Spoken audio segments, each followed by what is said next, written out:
বিধানসভা নির্বাচনে তৃণমূল হারবে, শ্রমিক ভট্টাচার্য তিনি জানিয়েছেন এসআইআর বন্ধ করেও তৃণমূল জিততে পারবে না। মহা জঙ্গলরাজ তুলে ফেলে দেবে বিজেপির রাজ্য সভাপতি শ্রমিক ভট্টাচার্য তিনি কথা বলেছেন। আজ বিজেপির যে পুনর্মিলন উৎসব ছিল সেখানেই এই বক্তব্য তার। কি বলেছেন তিনি এই প্রসঙ্গে শুনব।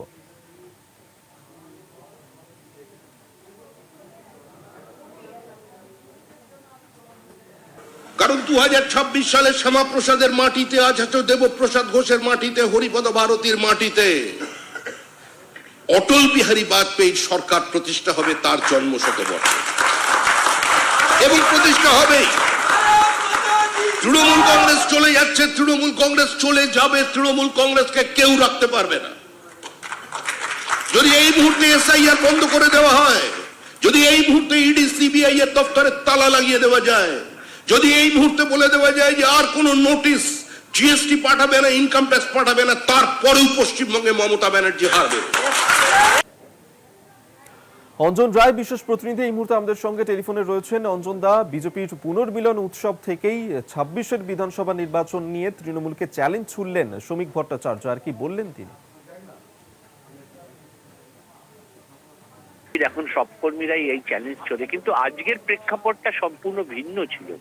বসে যাওয়া বিজেপির হাজার হাজার কর্মীরা আজকে এসেছিলেন।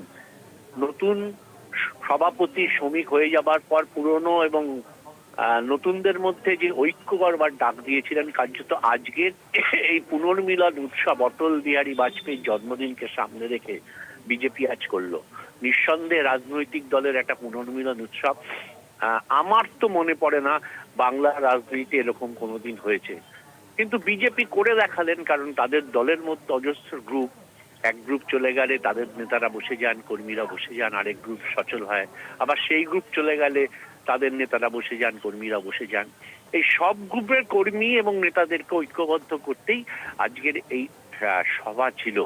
এবং এই সভায় যে সমস্ত মুখগুলো এসেছিল, কেউ বিষ্ণুকার শাস্তির আমলে, কেউ তপন শিকদারের আমলে, কেউ তারও আগের সব মানুষরা এসেছিলেন।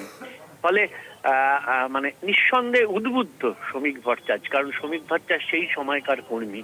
ফলে আবেগ যেমনি তার ভাষণে কাজ করেছে, তেমনি চ্যালেঞ্জ, এই সময়ের চ্যালেঞ্জ কি সেটাও তিনি সামনে নিয়ে এসছেন। তিনি পরিষ্কার করে দিয়েছেন যে কোনোভাবেই তৃণমূল ফিরছে না এবং ফিরবে না, কারণ মানুষ বিকল্পের খোঁজ পেয়ে গেছে, সেই বিকল্পটা বিজেপি।